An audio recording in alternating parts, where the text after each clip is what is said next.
괜찮을 것 같아요. Okay, so this is fourth week of our lecture.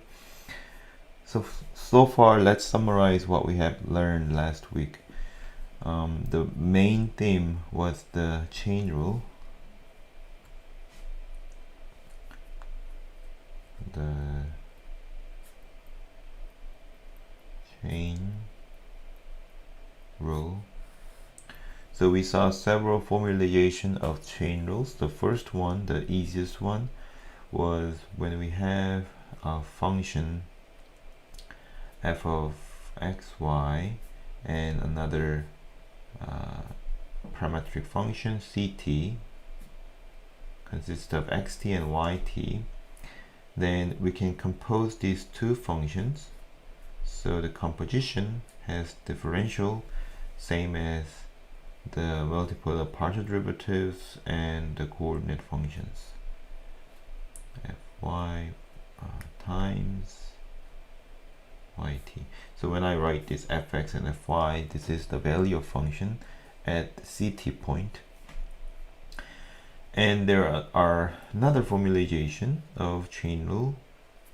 The most general one is when we have a function f from R to Rm in general, when g is Rm to Rl, we can compose these two functions, and the composition of two functions has derivative equal as the multiple of two derivatives of functions.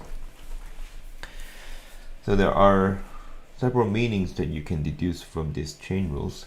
So when you have the first version of the chain rule, what it says is that you can rewrite your chain rule as the matrix multiplication of matrix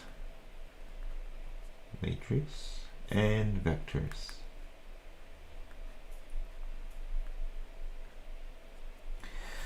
And you can also generalize this formula not only for this parametric function on two-dimensional plane, but also in n-dimensional plane, and also you have to generalize your function to be n-variable function. In that sense, what it tells you is that this df or f prime, the differential, is linear map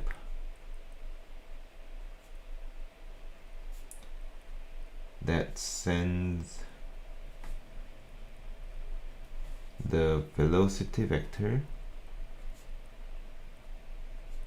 in the domain space to the corresponding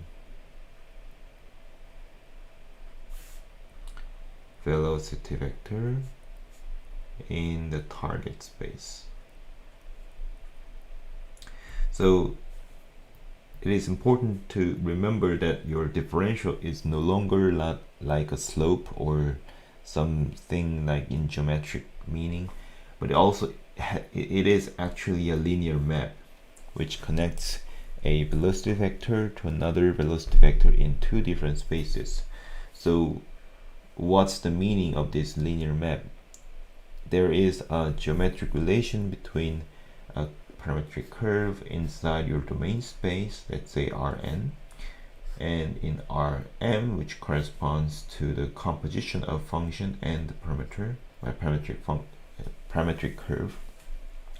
So whenever you move along this domain space, along the parametric curve, you have a corresponding composition of the parametric curve with the function.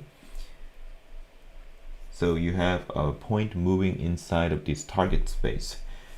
Our point is to measure how fast the point moves inside of the target space according to the velocity of the point moving inside of the domain space. The differential of function is a map which connects these two vectors. Okay. And the second version of the chain rule says that the composition if you take the composition, the differential becomes simple multiplication of two matrices.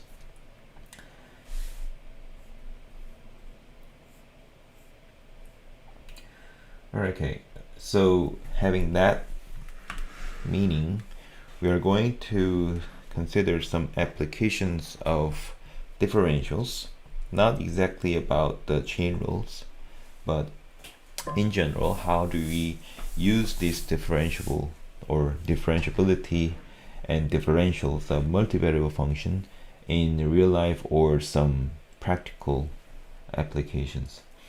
So before we move on to these practical applications, let's think about some important theorems.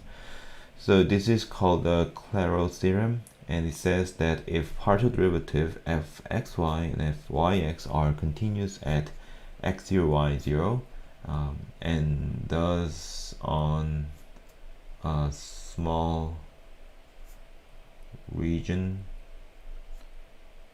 containing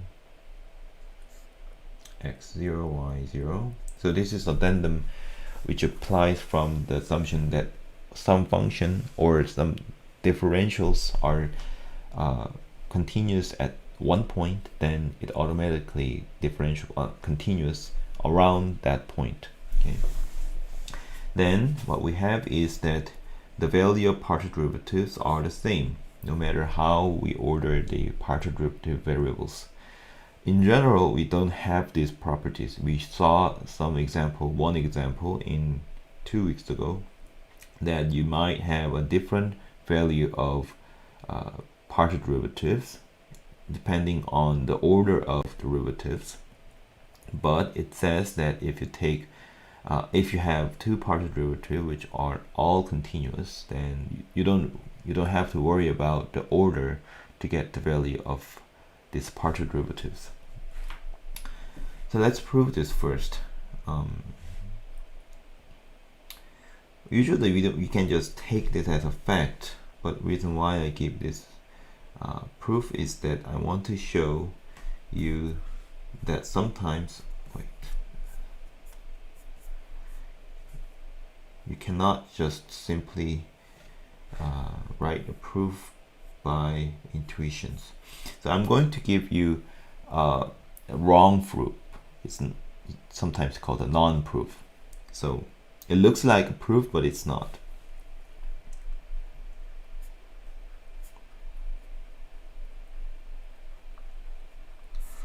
So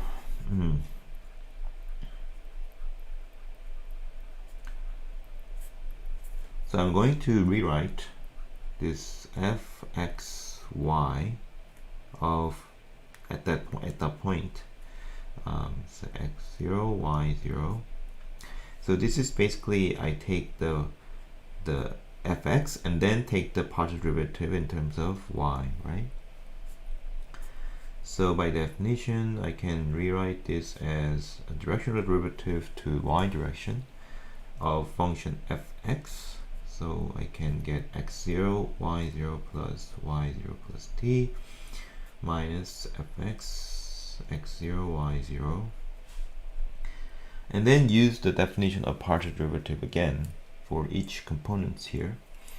So t0 1 over t, and then I will put h, a new parameter inside of a limit, and f of, so I'm going to take the partial derivative in terms of x direction, so I have x0 plus h comma y0 plus t, and fx0 y0 plus t, and then and then minus h goes to 0, 1 over h of f x0 plus h y0 f x0 y0 here. So I'm going to combine all the limits because t and h closes to 0 separately, independently. So I can put this into one big limit, when t goes to 0, h goes to 0. That's 1 over t and 1 over h. And also the limit, these two limits with the h goes to 0 act separately, but h I can take it as the same thing. So f goes, f is x0 plus h, y0 plus t, minus fx0, y0 plus t, and minus fx0 plus h, y0, and plus fx0, y0. Okay, so there's a big parenthesis. Now, so if I take a new parenthesis, new grouping of these summands with this one and this one and this one and this one, what do I have here is that I have same limit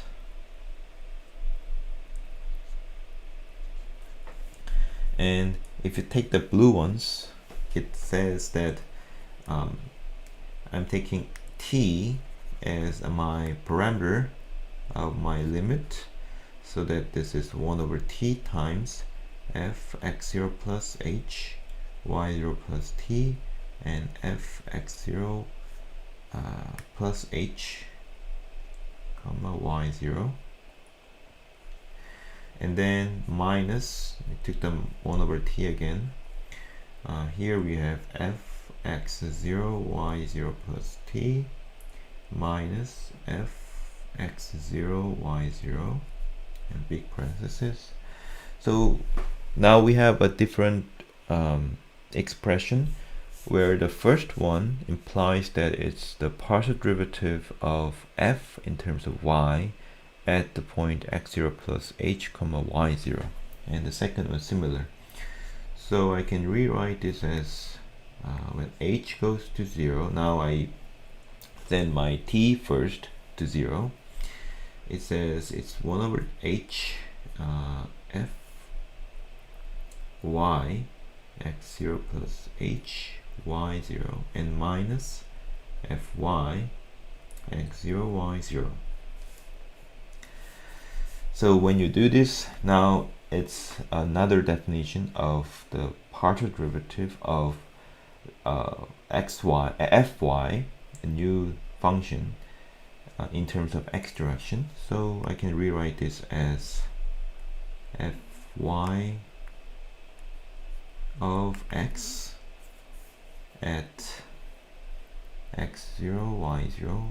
In other words, this is fyx of x0 y0. So we started from fxy x0, we ended at fyx x0 y0. Now I said in the beginning of the proof it's a non-proof, it's not a proof, because I didn't use any condition on the continuity of the second partial derivative, right? According to this argument, any function, no matter what our partial derivative is, as long as the partial derivative exists, these two derivatives, fxy and fyx, are always the same. But it's not, we already saw examples. So what went wrong? So this part is okay. So this part is okay. That's a simple definition. Now this part, not okay. Okay. Or this part, the same thing here. So it's sometimes hard to explain why some non-logical thing is not okay in logical way, but if I just briefly explain why it's not okay, is that when we send my t and h separately to 0, what I'm doing here is actually looking at the difference between value of functions here So this is x0, y0, and this is x0 plus t, y0, and so on. Okay. I will, is it? Yeah, it's h, sorry. So this is h, and this is x0 plus h, y0 plus t. So I'm taking four values of functions at these points and subtract and adding each other, and see the how difference goes when I move my t and h to 0. So I can either send my t and h first by taking t to 0, like this way, and then second by taking h to 0. So this is the one way you can approach these points x0 plus h, y0 plus t to the point x0, y0. Or you can take your h first to be 0 and then t next to be 0. So this is the second path that you can approach the point on the upper right corner to the lower left corner. Or you can take h and t simultaneously goes to 0 with some relation. Then you might have a different path, like some wiggle path approaching the upper right corner point to left bottom left corner. So there are infinitely many paths. So if the way approach the point doesn't matter to the limit, then it's okay. But we didn't assume that whether this function is continuous or not, or anything in priori here. So I cannot guarantee that this limit is always the same, no matter how I change my t and h. So this is not a correct way of prove this collateral theorem. So let's prove in the right way. So I'm warning you, reason why I'm showing you this kind of argument is that sometimes when you try to prove something rigorously in mathematics, when you're dealing with the limit especially, the intuitive argument does not work many times. So in that case, you have to consult with the professional mathematics books or professional mathematicians to check whether your argument is correct. So how we prove is almost similar. So what we have to show is by assuming that these two second order partial derivatives are continuous, I want to argue that my function t and h, function on t and h, defined by, so we have f x0 plus h y0 plus t minus f x0 plus h y0 minus x0 y0 plus t plus f x0 y0. So need to show that this function f t and h are equal to fxy of x0 y0, and also with fyx of x0 y0. I want to show this. So I'm going to redefine our function to be, let's say g of x. How I define this? I'm going to define this as f of x y0 plus t minus f of x y0. Okay. Let's say a g1 here for simplicity, and h1x is defined to be f that's all. I'm sorry. So just G1. I only need G1 here. Then what we have as f of th is 1 over t 1 over h times G1 x0 plus h minus G1 x0, sorry, forgot the 8, y, sorry, so this is just G1 x0 plus h minus G1 x0, right? So let's think about these functions first.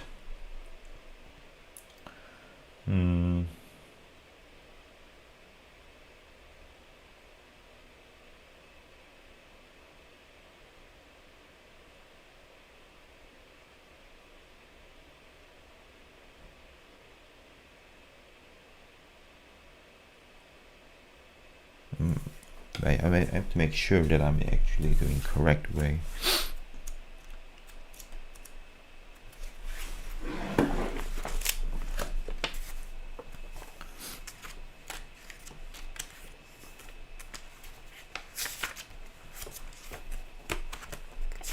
Let me give me 2 minutes first. Okay. I have to start off with the correct ones.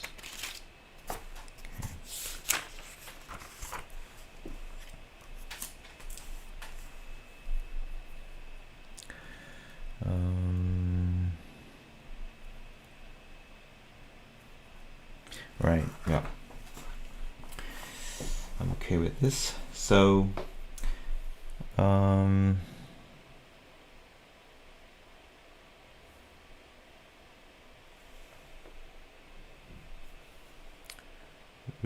right, all right, so let's look at these ones. So these subtractions. So we are going to use mean value theorem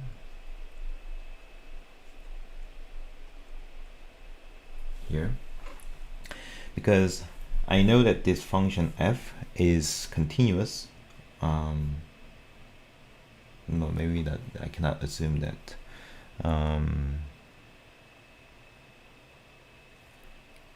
So let's see.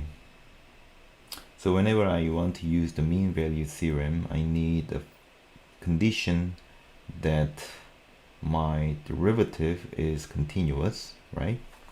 Right, so when I do my partial derivative on G1 functions, for example on the coordinate x, then this is nothing but simply taking, so I take the partial derivative.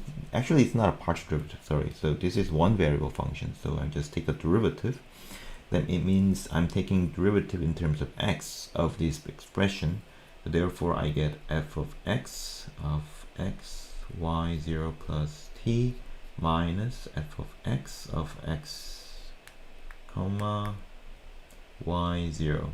And I know that these two partial derivatives, the first order partial derivatives, are continuous because I have second order partial derivatives to be continuous. If your partial derivatives are continuous, then if your derivatives are continuous, then the original function is already continuous, because if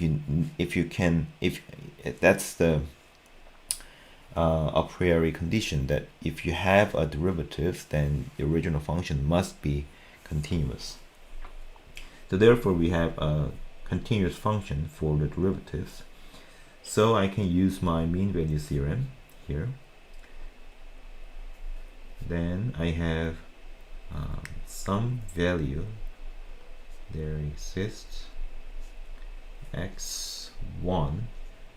It lies between x0 and x0 plus h. Now, actually not in the boundary. I'm assuming h to be positive, but you can also use that when h is negative, such that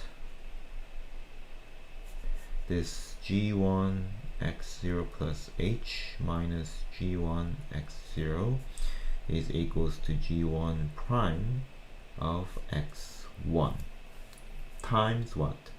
H. Let me put another page.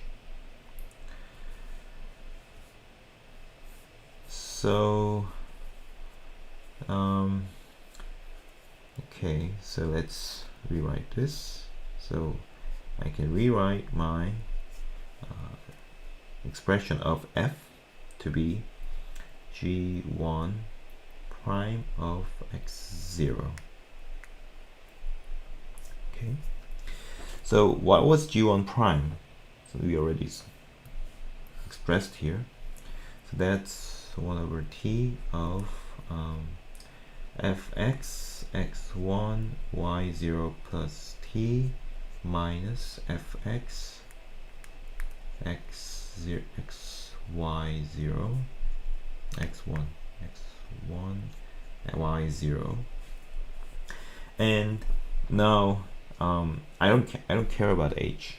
I just need about the I just need t to go to 0. So when t goes to 0, but also I can also send h to be 0 because this x1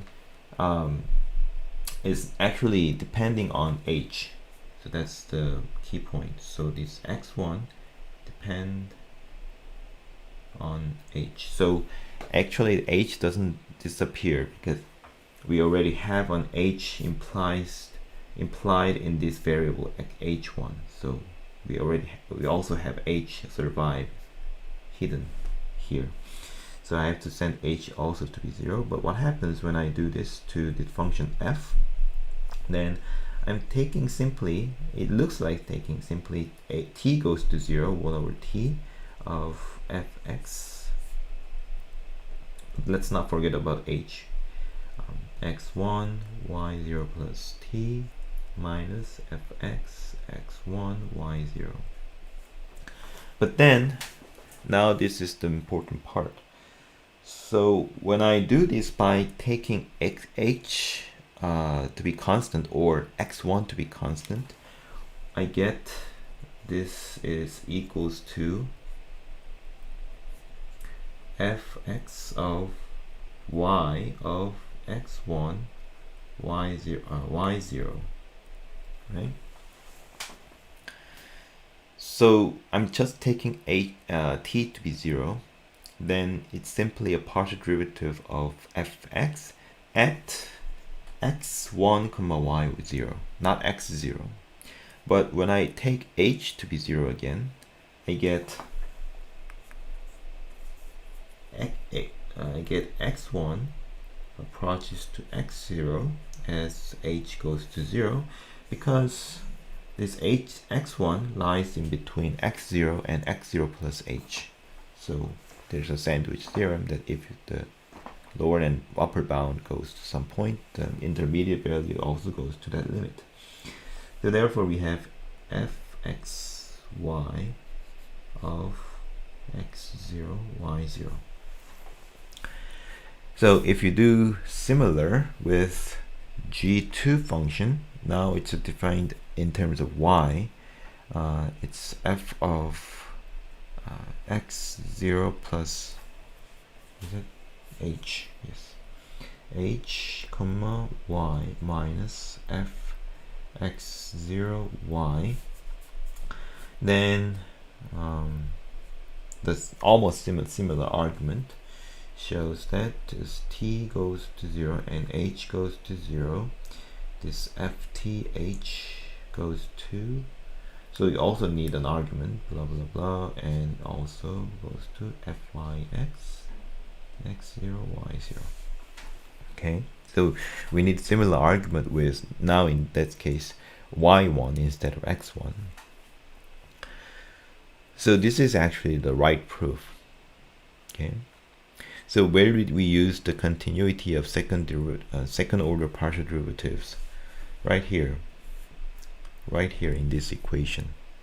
So when x0 goes to x1, if the second order partial derivative is not continuous, we cannot guarantee that this limit goes to this point, this value. But we have a assumption that this second order partial derivative is continuous, so we can take the equation. Same thing for this equality. Okay.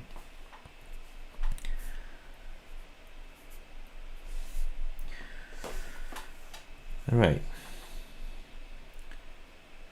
So if you want more detailed explanation, there is a full proof in the textbook on page 140, so you can consult the book.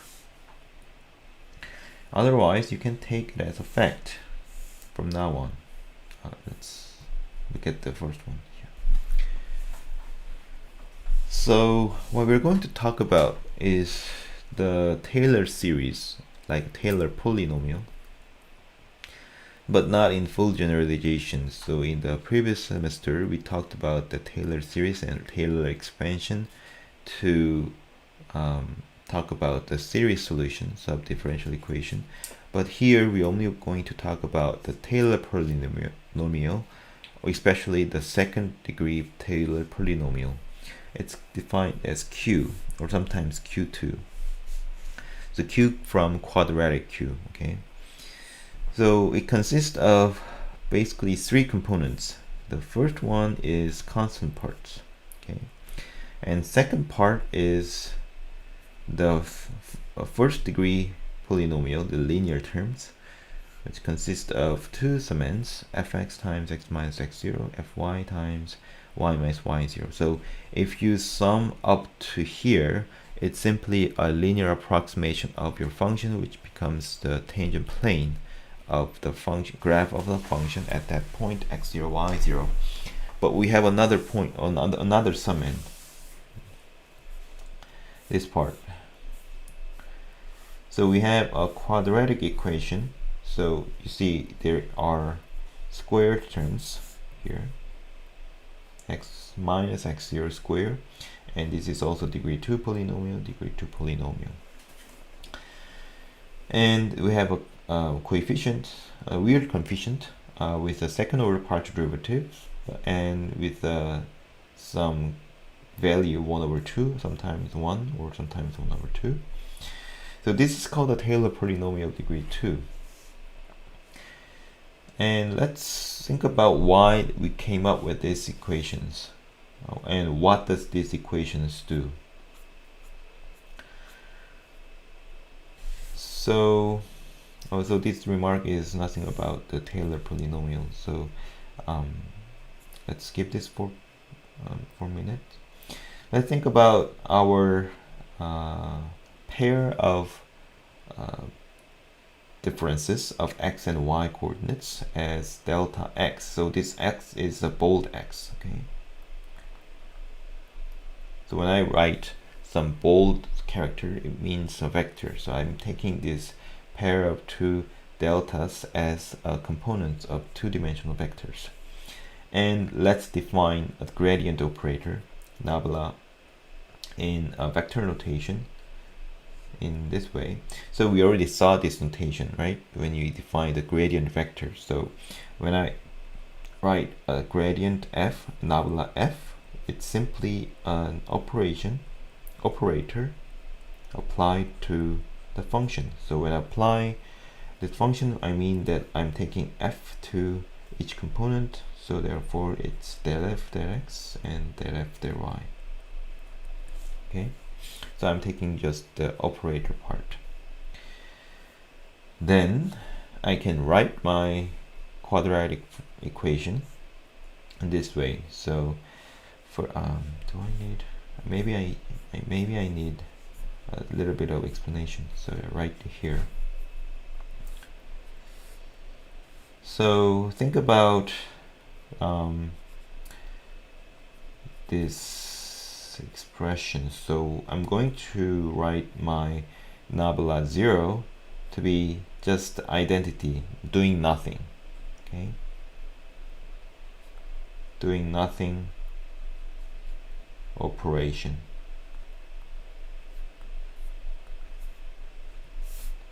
and nabla 1 is just nabla. Nabla 2 as nabla times nabla, which means that I'm taking nabla del del x and del del y and del del x and del del y,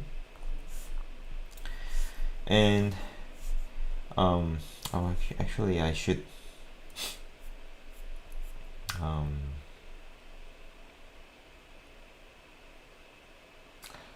right, well, yeah, maybe I should emphasize this because it might confuse you later when you're dealing with the nabla operator in physics. Well, let's just use this anyway. So what happens is I'm going to use as like an inner product for now. So not inner product, I'm sorry, so not inner product.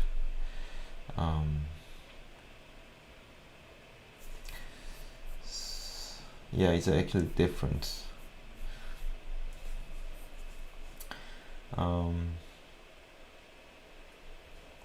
It will confuse you, but it's a legitimate expression, but it will confuse you for now if I introduce this here.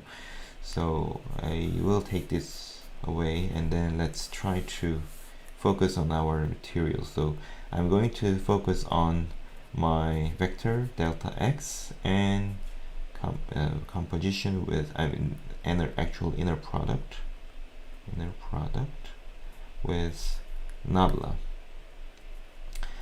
So what I'm doing here is I'm taking delta x and delta y inner product with this del del x and del del y, and even though I just take the inner product, I'm doing exactly same as my product of two values, but I'm not going to apply the operator to the expression delta x delta y. Instead, I'm just take this x minus x0, which is delta x, as if it's a coefficient of this operator delta x, and y minus y0 as if it's a coefficient of the operator delta y. Okay. So and then when I write my expression to be 0, this is just 1, and this one to the degree 1 is nothing but the same thing, the same inner product times nabla. So x minus x0 del del x plus y minus y0 del del y. And how about if I take the degree 2? So I'm taking the multiple of these. So I'm taking x minus x0 del del x and y minus y0 del del y, and then again the same thing again. So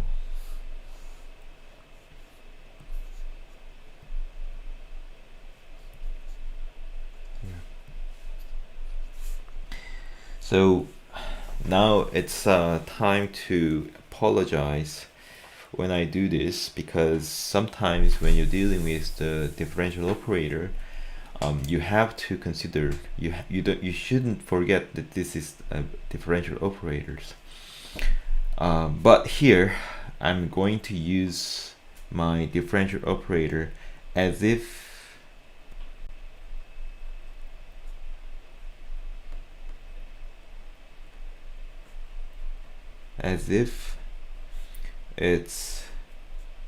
they are just a value.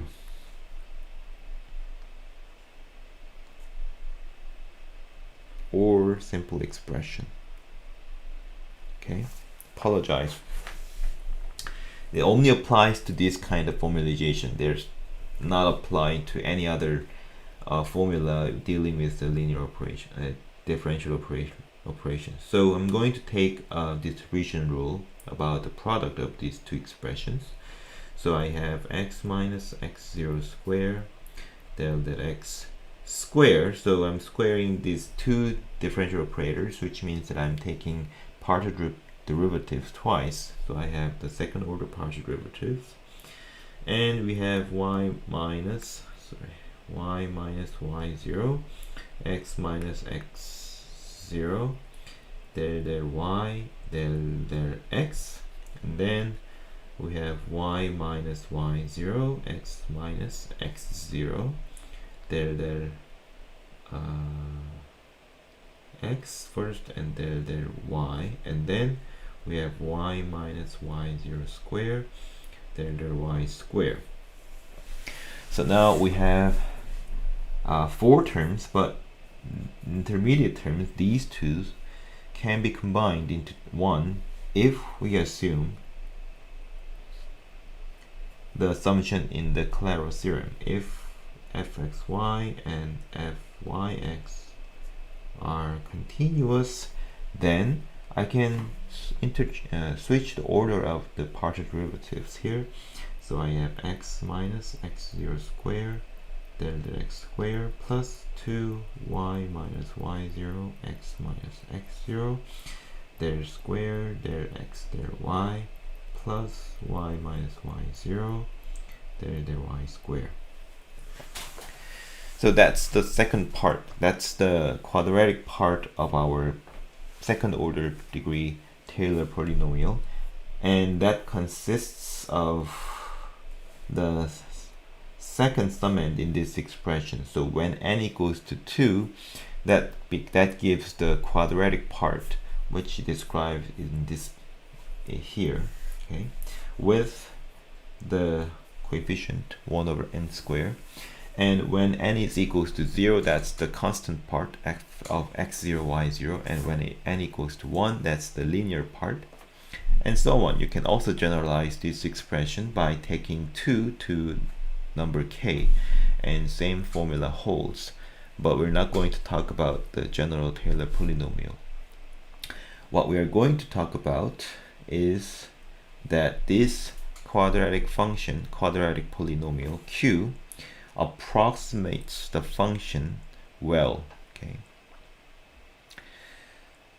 And if you really want the error terms concretely, then you need a further assumption that the third order partial derivatives are all continuous in small region containing the point x0 and y0. Then your error term, this is R2, this is error, is expressed in this way, but we don't really going to use this theorem, so just we're going to mention this theorem and move on. So what we have to deduce from this theorem is that this q approximates the function, and the approximation is better than the linear approximation L. So L, from the definition of differentiability, remember that, the linear approximation. So intuitively that's clear, because if you have a single variable function, it's better to approximate your function with this second order degree polynomial like parabola than the linear order polynomial, which is the linear line. So same thing holds for the second two variable function, multivariable functions. So let's skip this remark. It's pointless to talk about this. We're only going to talk about, focus on the second order degree polynomial. But let me go back to the remark here. Is that this is a remark from the Claro theorem.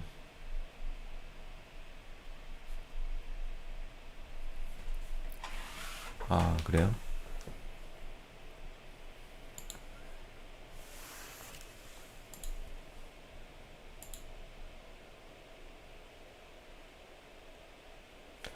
제가 성취하는 데는 끊겼다는 메시지가 없어서 아마 다시 돌려보기 하시면 좀 잘 보일 수 있어요. 그러니까 유튜브에는 제대로 전송이 되고 있는 것 같거든요. 제가 학교에서 방송을 안 해요. 학교 네트워크가 굉장히 느려요. 뭐 기숙사에서 보고 있을 수도 있는데, 기숙사에서 하면, 그러니까 제가 학교에서 하면은 2메가 per second밖에 안 나오거든요. 그래서 학교에서 방송을 못해요. 학교 네트워크가 조금 느려서 그럴 수도 있어요. 어쨌든 일단은 제가 제 네트워크는 괜찮아서 해줄 수 있는 게 없고, 일단 넘어갑시다.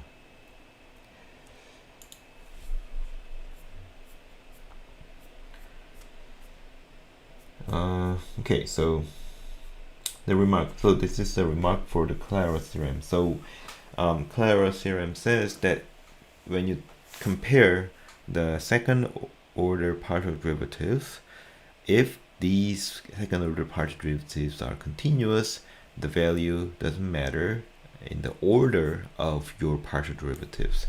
So same thing happens for your nth order partial derivative. For example, if you have the third order partial derivative x, y, x and f x x y, so you have 2x and 1y.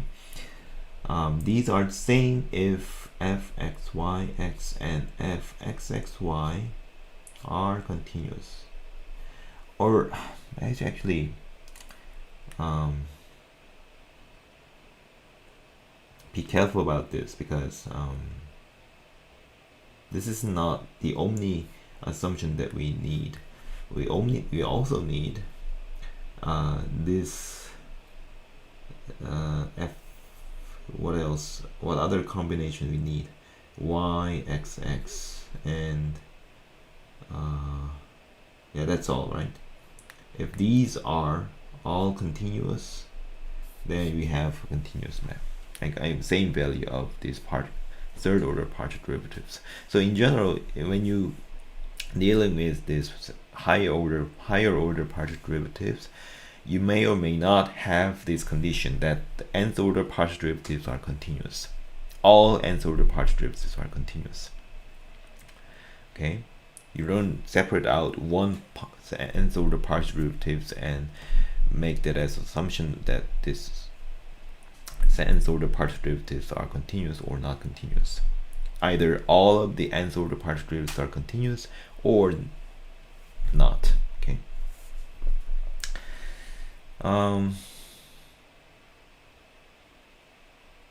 Right. So that's the remark. So when you have these nth order partial derivatives, then you have a differentiable functions, and the formula or the value does not matter on the order of your partial derivatives. Okay.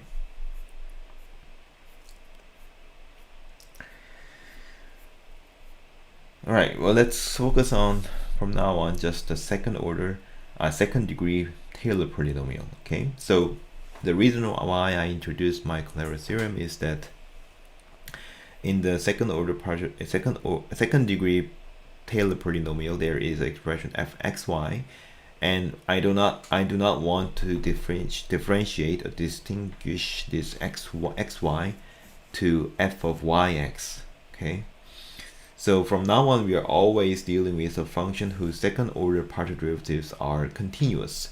So you don't care about the order of the partial derivative operators. For example, in these two functions, we have expression in terms of polynomials and sinusoidal functions. So these are all well-defined differentiable functions which has infinite differentiabilities. Think about the Q2s of these two functions. How about the first one? At 1, 0. So when I plug in f of 1, 0, all the y terms disappears, and it's -1, -1, so it's -2. And let's think about f of x. When I take a differential partial derivative, this is y minus 2x, and this is fy is x minus 10y plus 1. So therefore fx of 1, 0 is equals to -2, and fy of 1, 0 equals to 2, right? Now let's take the second order partial derivative. Let's take the xx twice. So then we have all the terms is up here, so we have to take a derivative of y minus 2x here. So it's minus 2. How about fxy? So you can either take the partial derivative of y here or partial derivative of x here. So let's do the easy ones. Let's take the partial derivative of y here. So I have 1 fyy, which is partial derivative of y here, minus 10, right? So then there's nothing to plug in, so these already have a value, it's constant functions.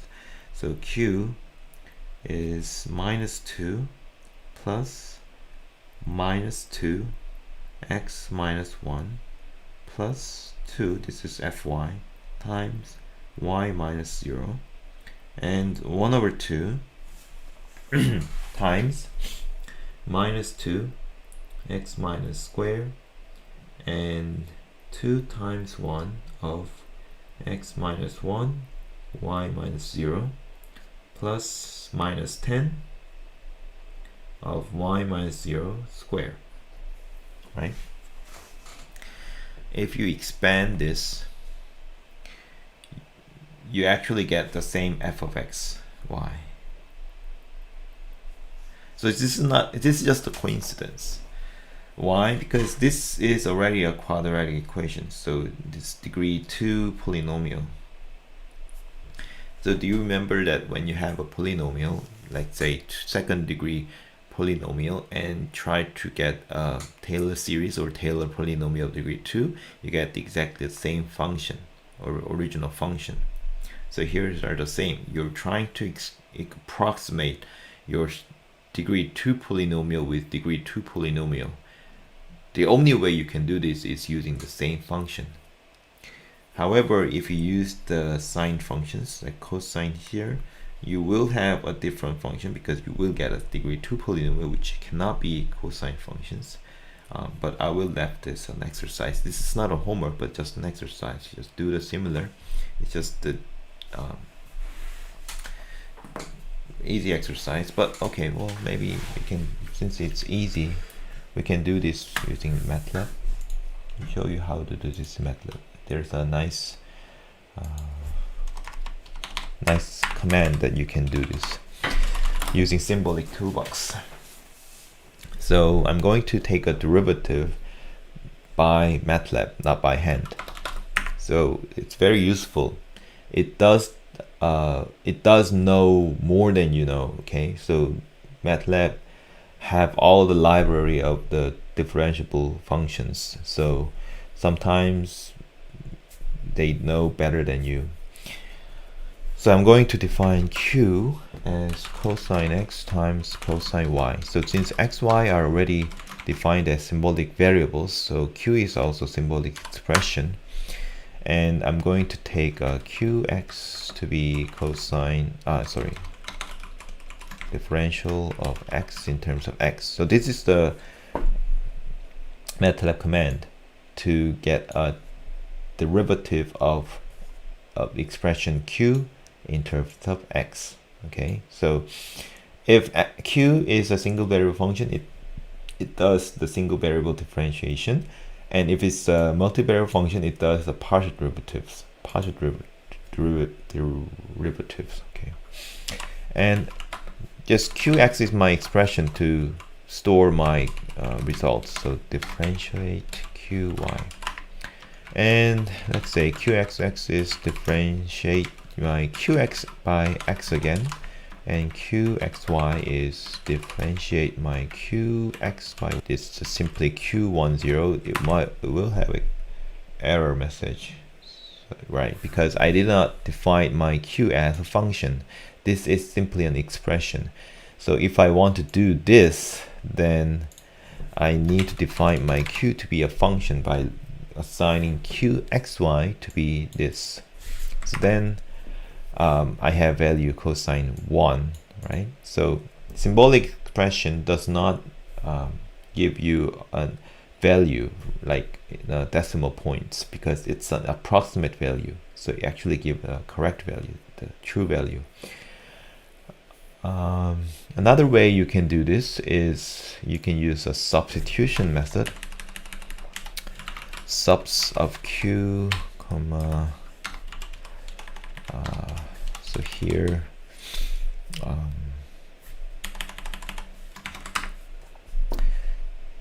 sorry, so this is so I have to consult with some expressions. So I have to substitute x and y as 1, 0. What's wrong here? So let me just go back to. Let me search for MATLAB substitution method. It's MATLAB subs. Okay.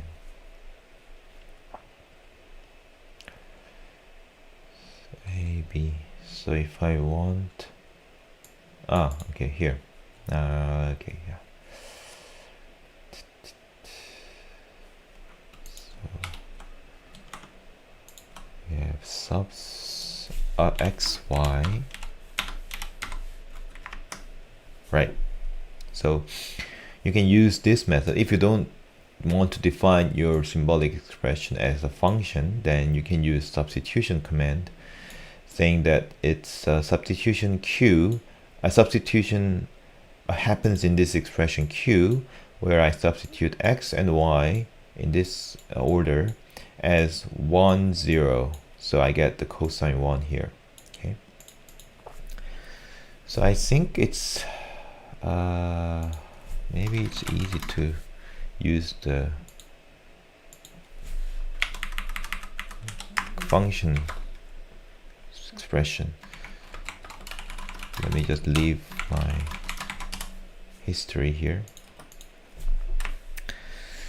So, so sorry, it was actually should be f here. Why did I use q? They all should be q. All should be f. This is my function.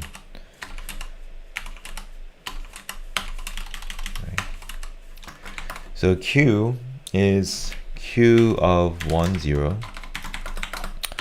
plus qx of, let me just check whether qx10 works.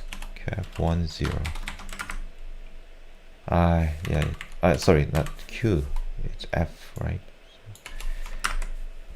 Oh, okay, fx10 works because f is already defined as function, so fx is inherently defined as function, so I can use this expression. So q is f of 1, 0 plus x minus 1 plus fy 1, 0 y minus 1 and what fxx10 times x minus 1 square plus, so if its expression gets long, then you can separate your line using the dot dot dot expression here. Oh, I forgot 1 over 2. 1 over 2 times, okay, don't forget 1 over 2's here. So that's the common mistake whenever I grade the test.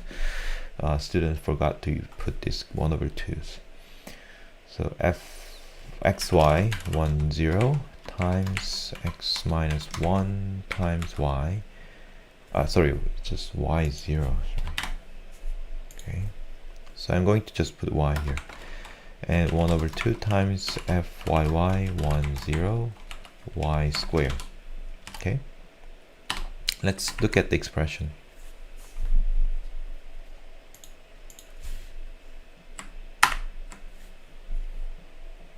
I forgot here. Okay. All right. Here is an expression. So I think it's simplified for us, right? Not really, but kind of simplified. But I can further simplify this. Simplify q. Well, it says it is the farthest simplified version of the expression. Okay. Oh, okay.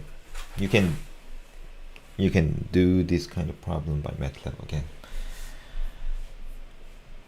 All right. So we will look at other example in the whenever we finished our next slide. So, all right. So there's a reason why I already talked about the quadratic for polynomial. We want to talk about the local maximum or local minimum or some critical points. So let me define the terminologies.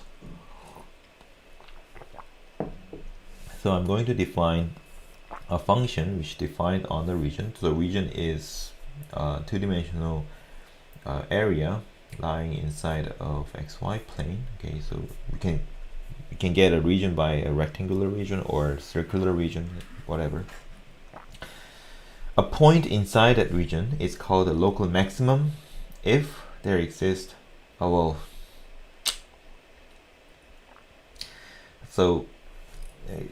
so I don't want to express the correct the rigorous version first, because it's important to understand intuitively what it means.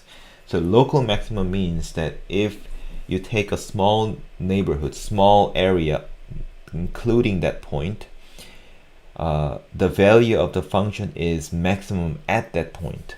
So no other points can have a larger value of the function than that point.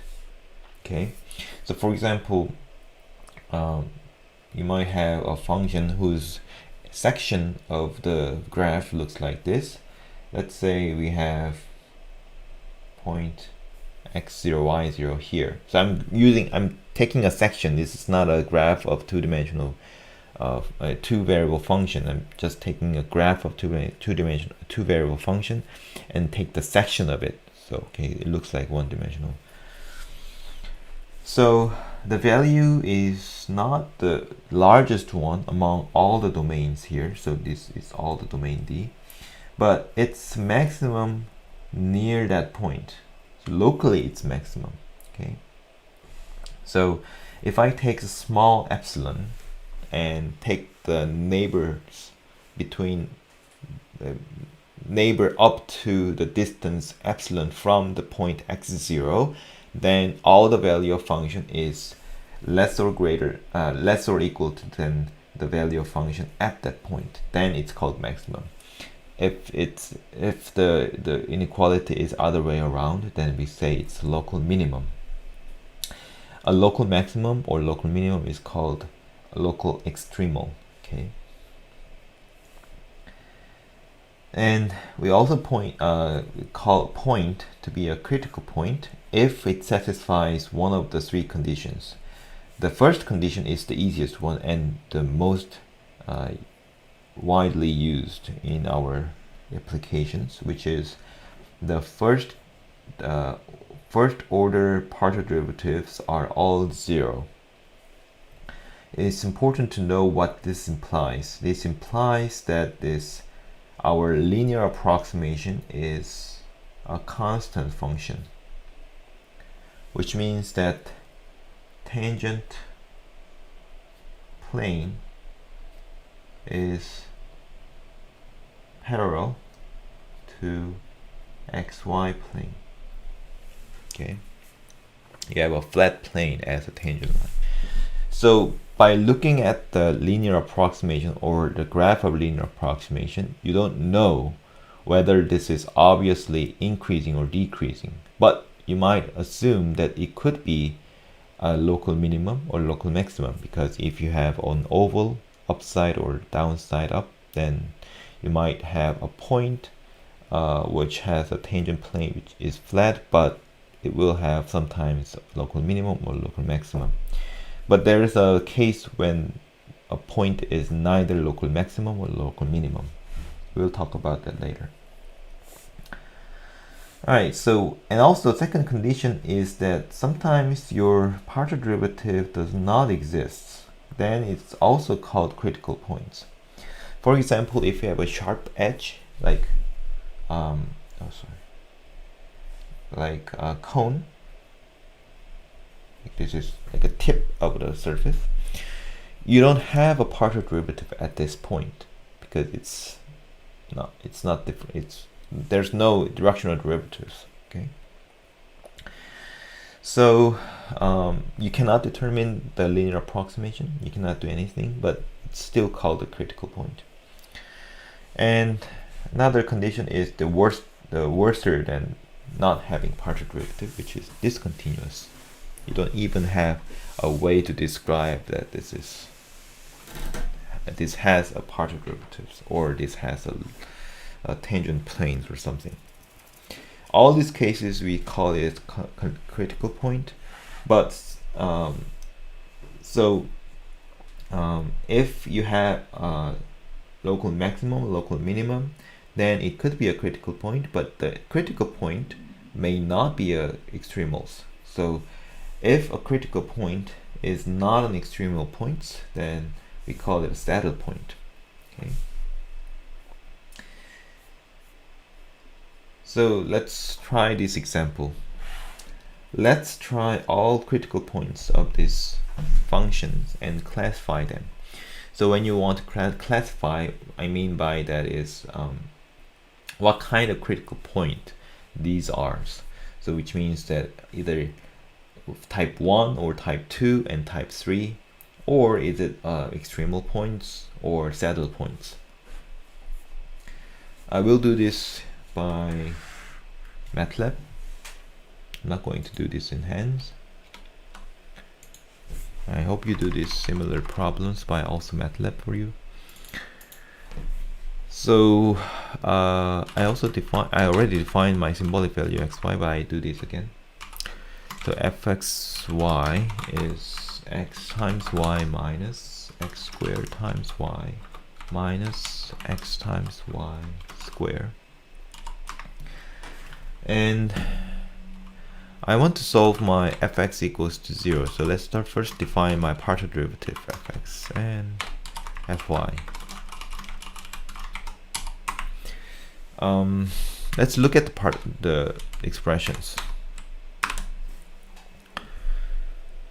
So fx is this one, fy is this one. So I want to find the x comma y's, satisfying that these two expressions are both 0. Okay, because these two expressions are continuous function. They are all the partial derivatives are well defined, and this function is continuous at any point in the entire plane. So I need to consider only the type 1 critical points in the definition. Okay, so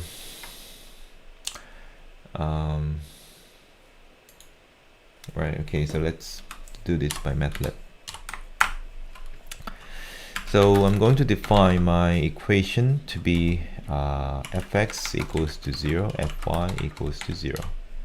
So the set of equations, so it's an array of expression, actually the statement, whether it's true or not. And I want to solve this equation, and the solution is stored in the solve variable. And let's try to get my x and y. Alright, so it spits my solutions. So when I use the solve command, it stores my solution in the struct. Struct is some kind of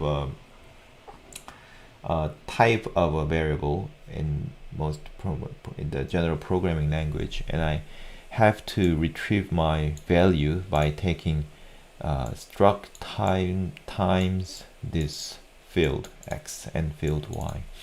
So by in SQL it gives my solution. So 0, 0 is one solution, 1, 0 is another solution, 0, 1 is another solution, 1 over 3 and 1 over 3 is another solution. There are 4 solutions sometimes, but be careful that MATLAB sometimes cannot retrieve all the correct solutions of this system of equations. So you have to check. You don't have to check whether these are the solutions, but you have to check whether there are other solutions of these equations.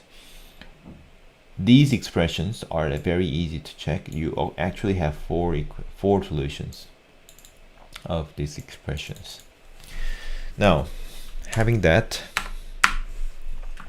let's try to graph this function. X and Y are mesh grid, linspace 0, let's say -1 to 1, and surf x, y, and my function f x, y is x dot y minus x squared dot y minus x y squared. So when I write my expression as decimal, I mean just the actual value, not symbolic value, I should put the dots here because this is a multiplication between the components of the arrays. Here I didn't put the dots here because this is symbolic expressions, different from these expression.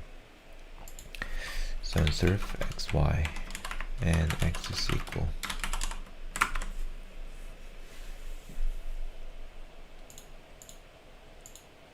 So this is our graph. Now let's rotate a little bit here. So we have, please rotate here. So somewhere here there's 0 in the middle, okay, and let's say 1 0 is here, or maybe I should make it larger. So maybe 2 2. Okay, so let's take out this x is equal here. Okay, in the middle there's a 0 0, and there was somewhere 1 0 and 0 1, and there are 1 over 3 comma 1 over 3. I cannot tell whether these points are either critical point, I mean either local maximum or local minimum, because it looks flat, right? What I should do is enlarge this graph at the specific points. So let's look at let's enlarge at 0 comma 0. Okay. So my x0 is 0 and y0 is 0.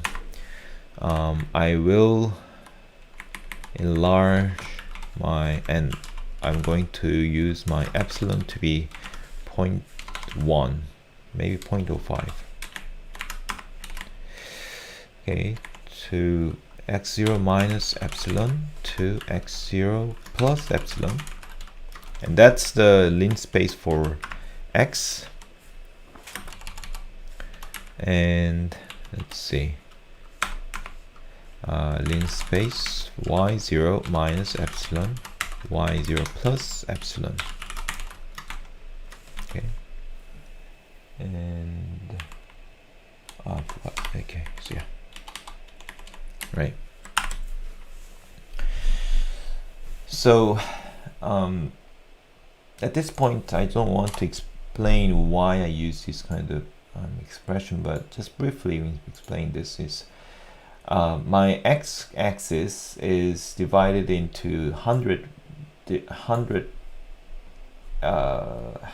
ticks from x0 minus epsilon, that's actually minus 0.05 to plus 0.05, and y-axis is divided by 100 ticks from minus 0.05 plus 0.05. So I'm actually taking very small area around 0, 0. You see the boundaries here, limits here, minus 0.05 to 0.05. Then the 0, 0 is at the middle.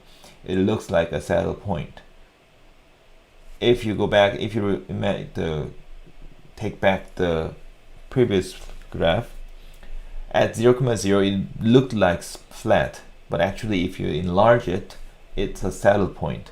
The y value changes a very small amount. It's scaled by 10 to the minus 3.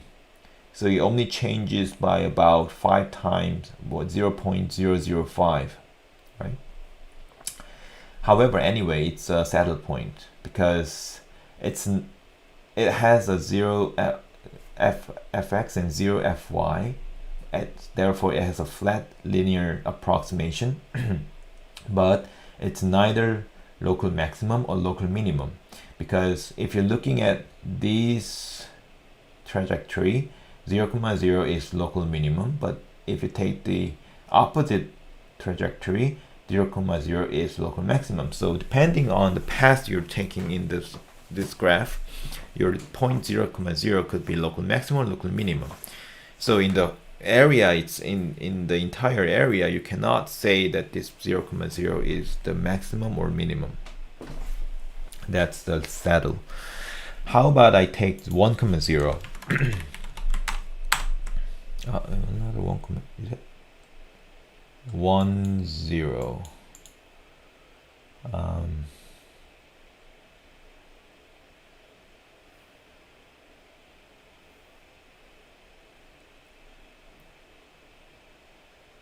Wait, should be something like a flat. No, this is not correct one. So let's see. Did I? X squared minus y, xy squared, xy, x squared y, xy squared.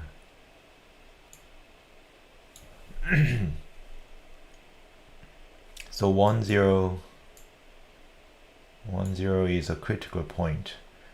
So we should have at the 1, 0, we should have a flat, almost flat plane. Why do we have such picture here?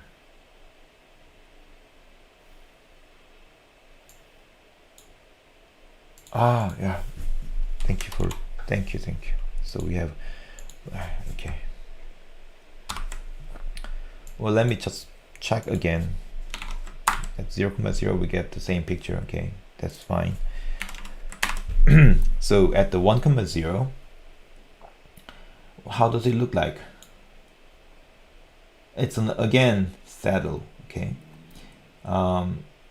So if you're moving along this direction, it's very flat, but it's slowly increasing if you cross this 1, 0 point, right? But if you go past, if you move along the other path, it's decreasing, right? So this 1, 0 is also a saddle point.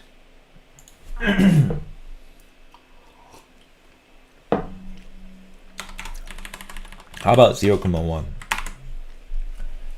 It's also saddle. So 0, 1 is the middle point. It's also saddle.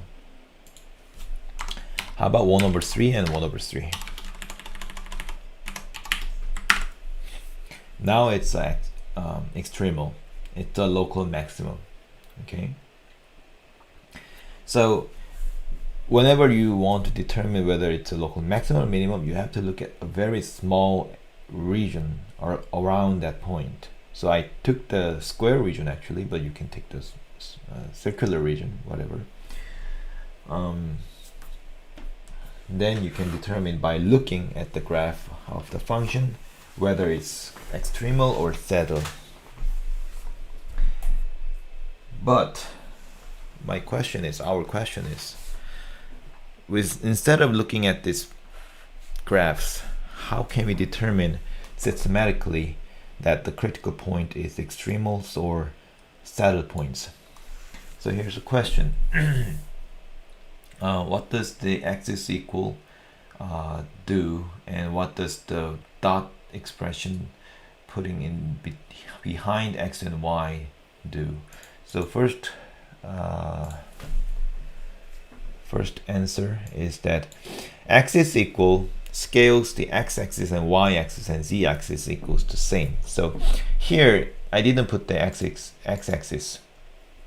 So then the lengths of x-axis and y-axis and z-axis are actually the same in this picture, okay? But the scales are different.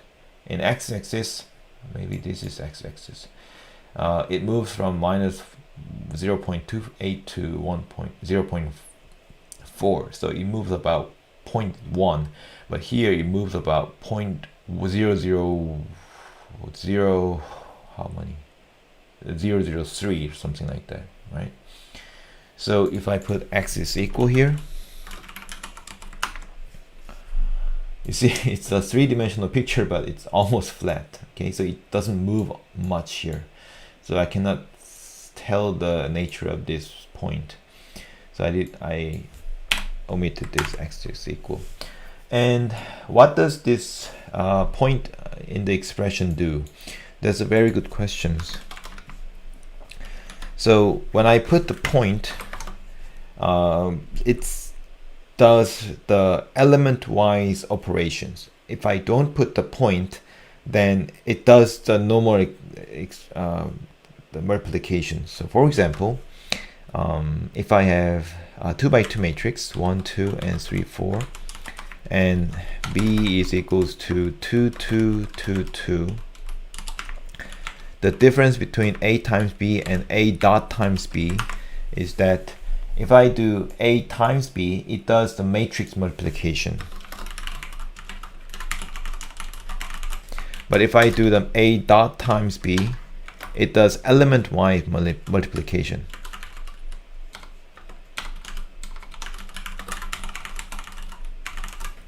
Okay.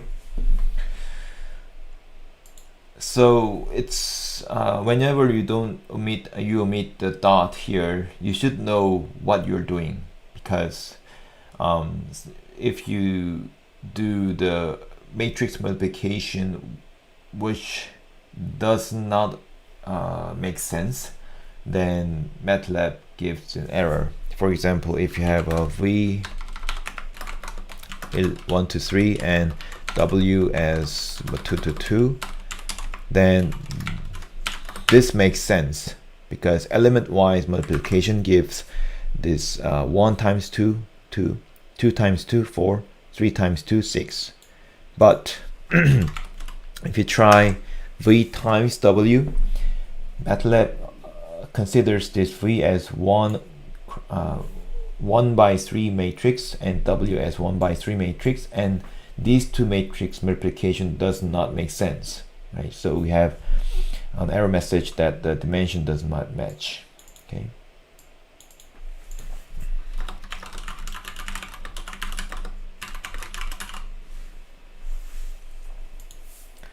So if you have a question, I will explain that again after the class.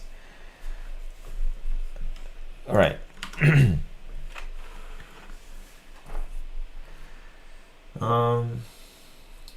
Well, we can read the remark here. So my question is, the big question, how can we classify critical point systematically or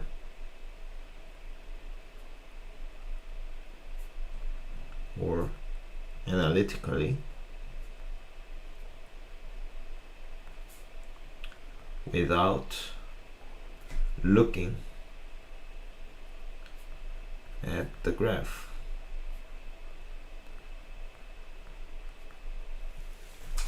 Because sometimes looking graph each time is very demanding work. So I just want the numerical or analytical way to classify this critical point. So now we are come up with the discriminant. So whenever you have a function, now we're only talking about the two variable function. This notion of discriminant generalized to several variable functions, but we are going to focus only on the two variable function throughout this semester, throughout this lecture here. So we have second partial derivatives, which are all continuous, so don't worry about the order of partial derivatives. Then discriminant is given by this expression. So at this x0, y0 point, fxx times fyy minus fxy square is called the discriminant. You don't remember this formula. You remember that this is the determinant of fxx, fxy, fyx, or fxy again, and fyy. Okay. So discriminant is determinant of this special type of matrix. This matrix is called Hessian. Okay, Hessian of F. Alright, let's try to compare the discriminants of these three functions. We can do this by hand, easy. So how about the first one? We have minus 2 as fxx, minus 2 as fyy, fxy and what fyx, same thing, are the 0. So we have determinant equals to 4.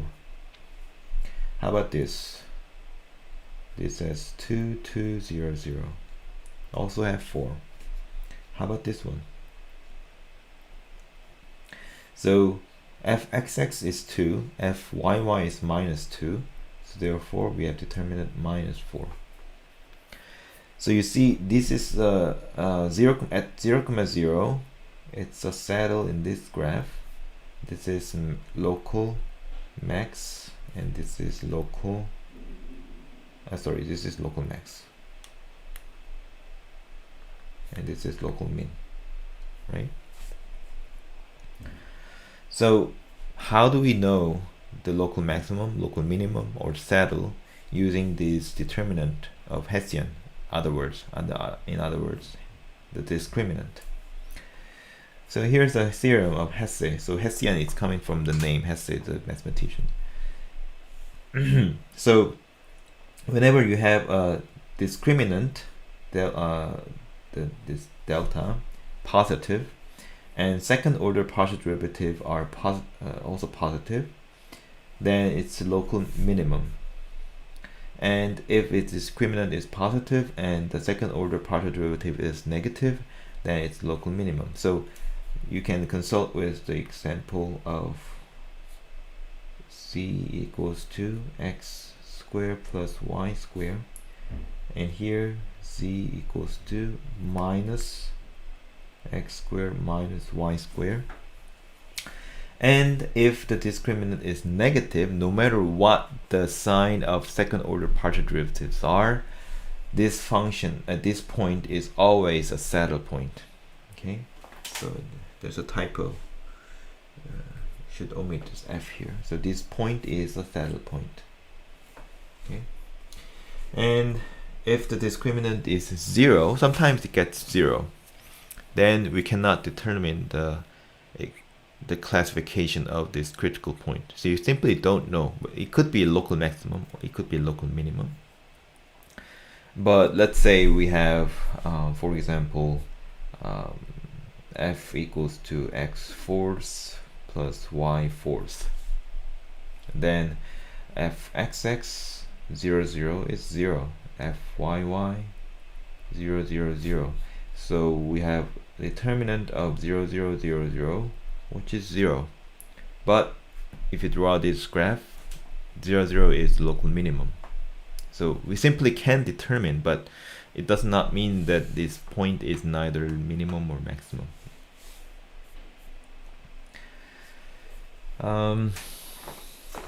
Alright. So this remark, I was trying to explain why looking at the determinant is sufficient, discriminant is sufficient to determine the classification of our critical point.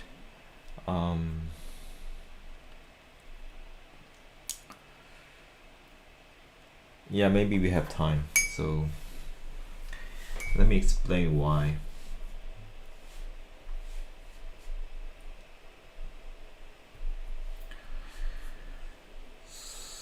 Okay.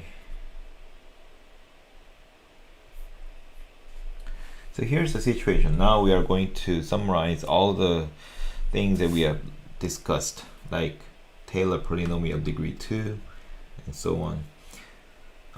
Say our point x0, y0 is a critical point of the type 1, that is fx x0 and fy x0 y0 are all 0. Then let's try to think about the quadratic expression. This is equals to x0 y0, and the linear term disappears, so you move directly to the second degree terms. 1 over 2 fxx x0 y0 x minus x0 square, and fxy x0 y0 x minus x0 y minus y0 plus 1 over 2 fyy x0 y0 y minus y0 square. Let's rewrite this expression as following. So I'm going to take out 1 over 2 and write x minus x0 y minus y0 as an entry in 1 by 2 matrix. And here's a 2 by 2 matrix: fxxx, fxy, fxy, fyy, which is Hessian here, and x minus x0, y minus y0 here. So this quadratic part is exactly same as this matrix explanation. So if you do this, this is 1 by 2, this is 2 by 2, this is 2 by 1, so 2, 2, 2, 2 cancels out, so you have 1 by 1 matrix.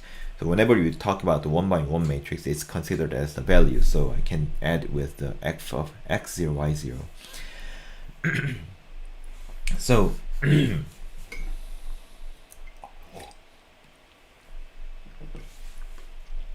what happens here?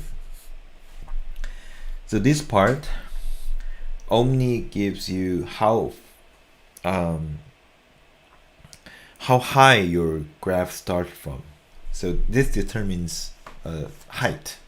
So it doesn't determine the nature of extremals of the critical point. This determines the height, not determines the classification of critical point. Okay, so we can ignore this.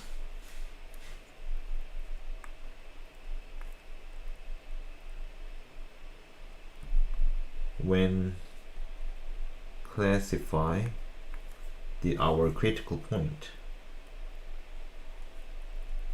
x0 y0. So you only focus on this part. Okay, so this determines the extremality of the point x0 y0. So let's try to substitute x minus x0 as large X and y minus y0 as large Y. Okay, and let's rewrite my expression, this expression again. So here, this expression was whatever something that is can be written as xy times a, b, b, c. So I'm going to simplify these entries of Hessian times xy.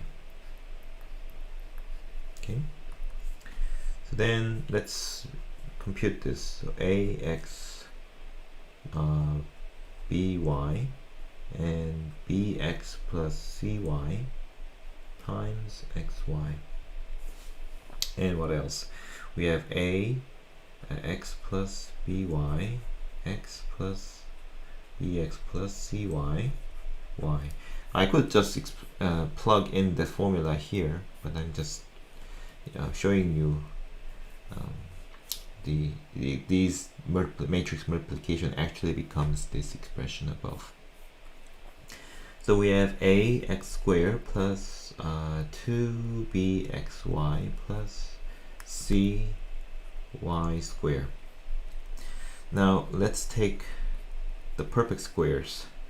We have b a 2b over a xy and a square b square y square minus c minus a b square y.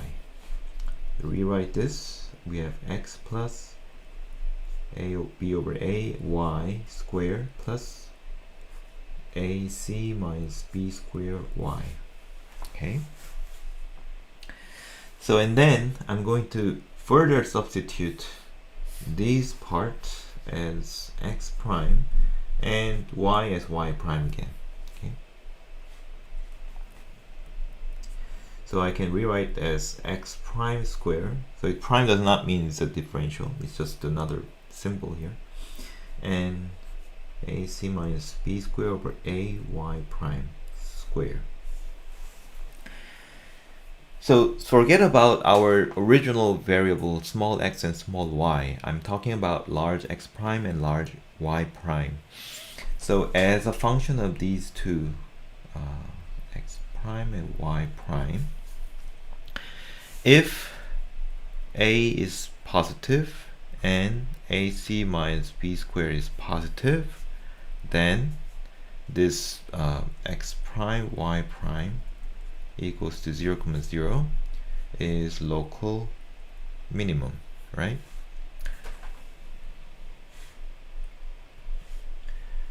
And if a is negative and ac minus b squared is also negative, that means the numerator ac minus b is positive, then a prime x y prime, which is 0, 0 is local maximum. If if these two coefficients have different symbol signs, that means a times ac minus b squared, which is ac minus b squared is negative, then this x prime y prime 0, 0 is saddle. So that's actually why we have such classification. We have, so a is fxx, okay, ac minus b squared is the discriminant. If these two are positive, then we have a local minimum. And if a is negative, then discriminant is positive, then we have this condition, so it's local maximum. And if discriminant is negative, we have saddle. If this is 0, we don't know. This could be a parabola or anything else. However, anyway, I didn't explain why this is related to the actual classification of the critical point of xy plane. We consider this as a 0, 0 point on x prime y prime plane. So far we substitute twice. So when we substitute here, x minus x0, y minus y0 to xy, what we have done is translated x0, y0 to 0, 0. So whichever classification we find in 0, 0 will be applied to the classification of x0, y0, because this is simple translation. Okay. And we also substitute this x plus whatever y to x prime and y to y prime. So this is a linear transformation. It squeezes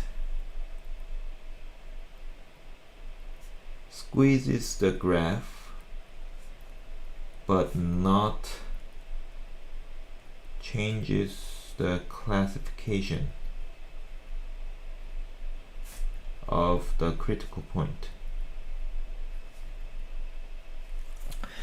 So it needs more explanation, but I don't have time. And also we are going to consider that many times in later when we talk about the integration by substitution. So what it means is that whenever you try to transform your variable in a linear expression, it's called a linear transformation, the graph is squeezed or stretched or rotated. But whenever you have a local maximum, local minimum, by stretching or squeezing or rotating around that point of your graph does not change the nature of the critical point. Local minimum or local maximum is still local minimum, local maximum, or the set is the same. Okay. So our purpose of doing this is just to classify the nature of the critical point. So all these translations or transformation, linear transformation is legitimate, not changing the legitimate operations, because it does not change the nature of the critical point. So that's why this Hesse theorem works to classify the critical points here. Okay. So knowing this theorem, you can apply this to other complicated applications, not like these easy ones here. This is an easy one. You can just graph these functions and see which one is local maximum, local minimum. So we are going to stop here. So next time we are going to consult I think the best application of Hesse theorem is the least square method. So we're going to consult this, and also generalization of Hesse theorem to 3 variable functions, and then we will move on to the main dish, which is called the Lagrange multiplier. And maybe we cannot finish this on this week. If we can't finish the Lagrange multiplier or the problem solving session in this week, we are going to move on to the week 2 weeks later. Okay. Or we can do the problem solving first for helping you do homework. Alright, so we'll finish here. If you have any question, please ask anytime. Thank you for listening, and see you on Friday. 질문 있으면